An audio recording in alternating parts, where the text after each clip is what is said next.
Frontier opening bell is the Thursday, the 15th of September. Hello, everyone, and welcome to the show. I am Boston Amafai. Two stories out of Nigeria today. There's going to be a State House briefing today by the headline by the Minister of Finance, Budget and National Planning that will discuss the state of Nigerian economy and what the President Buhari administration, which will leave in office on June the 1st next year, will be doing between now and then in the wake of the global uncertainties and pressures of global economies. That is on the card today. What's respecting Nigeria's inflation for the month of August to be rolled out today. In Kenya, they're waking up to a new price levels of petrol. Subsidy was taken off super petrol, while sources say that subsidy is still retained on liquid paraffin as well as diesel. So the administration of William Ruto, as the president of the largest economy east of the continent, has taken off the ground. We've got a lot to deal with today. But first, look at the market there. Bit of a knocked-on effect from the global marketplace, where there was a bit of a sell-off in reaction to some of the concerns around the state of the global economy, on inflation in particular, and of course the expectations that U.S. Central Bank will raise interest rates aggressively later this month. So the Nigerian stock market saw a sell-off in the banking space, 1.31% for the banking sector. Some of the big names like Union Bank, Zenith Bank saw their share price decline. That's brought the market a little bit, was moderated by a few gains in the rest of the market. Insurance sector also finished off negative 1.11%. So the BRVM climbed 57 basis points yesterday. Shares of companies such as Sevicom climbed around 4%. On the BRVM composite, that's 204.86 reading. The Egyptian market down by 1.96%. Investors sold off roughly $90 million in turnover value on the biggest exchange north of the continent. Today is the final trading day of the week for Egypt, heading into the weekend. The market will resume on Sunday. They've got the Nairobi Bulls down by 1.14%. How will the market react today to the latest removal of subsidy on petrol in Kenya, as we saw a new president and his administration hit the ground running? That is also going to be in very sharp focus. In the meantime, the Johannesburg stock market, which is the JSE, retraced by roughly 0.5% on Wednesday. And that's a bit of a summary of your midweek markets across Frontier Africa. Let's get into today's headline stories, and I've been talking about a few of these headline stories today. But the DRC, which is now effectively part of the East African community, is targeting about 800,000 metric tons of production of copper and zinc in the current year and in the years to come. And Equity Bank's plan to take over Aspire Bank has hit some roadblocks, because there were directors of Aspire Bank, which is owned mainly by Kenyan teachers, resigning from the board of the company. And of course, there's a lawsuit also brought by the workers' union, against the plan by Equity Bank Group to take over this smaller bank.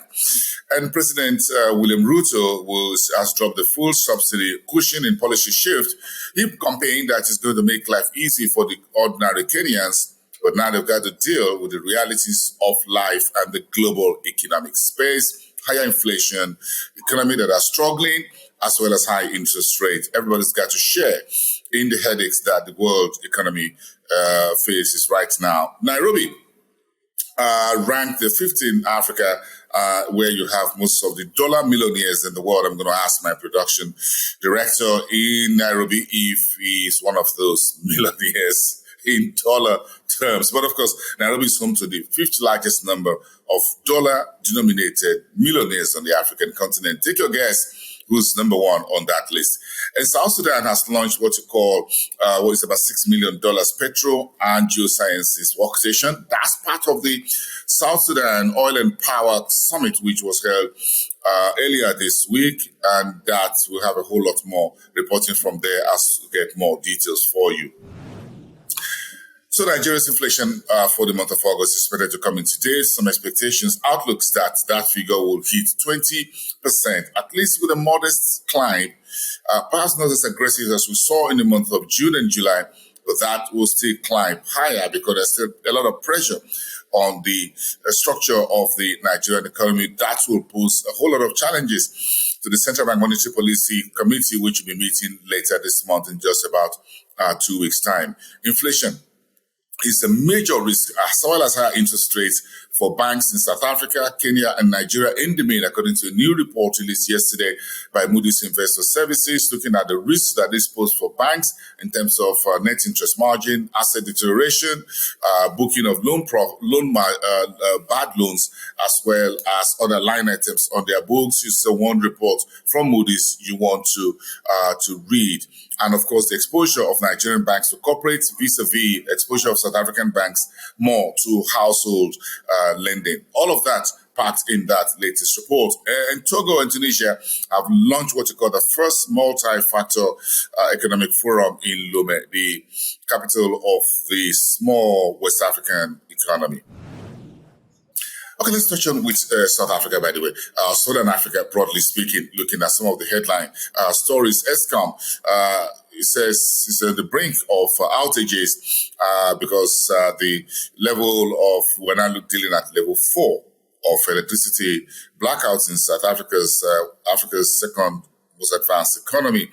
Eskom CEO said a few days ago that some of the maintenance works done on its assets or facilities are not yielding results. South Africa is dealing with a major power outages that dented the country's GDP in the second quarter by 0.7%. No thanks again to that flooding around the KwaZulu-Natal region, which resulted in the loss of many lives and hundreds of billions of rand in losses to companies and other businesses, including big names such as Toyota, which had to shut down its production plant for a number of weeks. Canal Plus, it says, is doubling its stake in MultiChoice in South Africa from 15.37% to roughly 26.26% in 1 year. And the Reserve Bank of Zimbabwe has widened the probe into city councils who are charging services in dollar terms. The authorities in Harare has warned that fees or charges, tariffs, and fees should be collected in Zimbabwean dollar and not in the US greenback. Now, investigation has begun into some of these city councils that are flouting that directive from the authorities. And Zambia's September bond repayment is now being postponed. That was the news from Lusaka yesterday, that the authorities will not be able to make those bond repayments. There were news also that the part of the debt restructuring, there will be a steep haircut for creditors to Zambia. In the meantime, the authorities are inviting expression of interest for the country's 914 kilometers oil pipeline.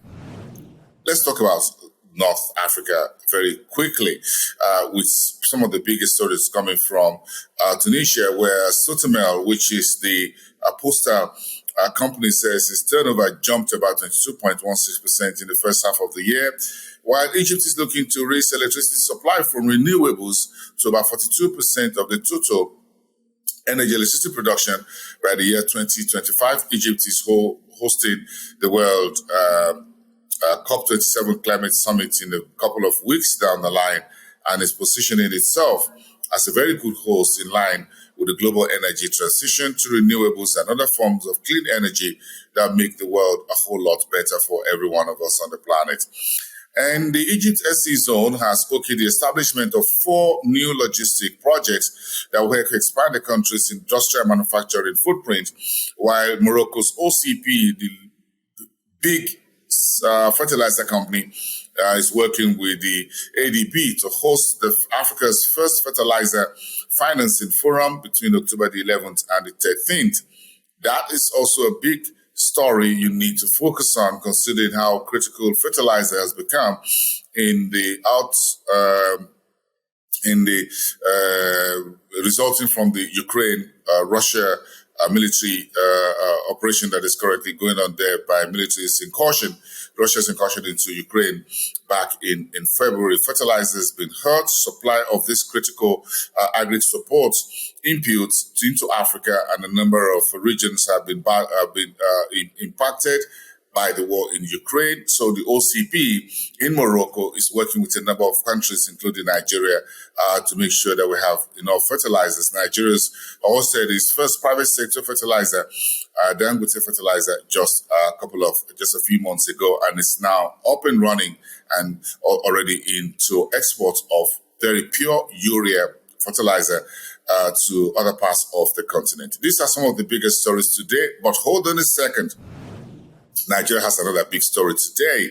The head of the NNPC Limited, Mele Kyari, will be leading Nigeria's delegation to Rabat in Morocco today, the 15th of September, to put pen to paper an MOU between Nigeria, ECOWAS, including Senegal, to take a new gas pipeline, 7,000 kilometers originating from Nigeria all the way through to Senegal and up all the way to Morocco as part of the destination for Europe, for gas that Nigeria will be supplying as part of a new deal for Europe to source its gas supply from other locations around the world outside Russia. And that is one big news. Keep your eyes on that for today. That's the Frontier Opening Bell. I am Bosun number 5. Thanks for watching. I'll see you next time.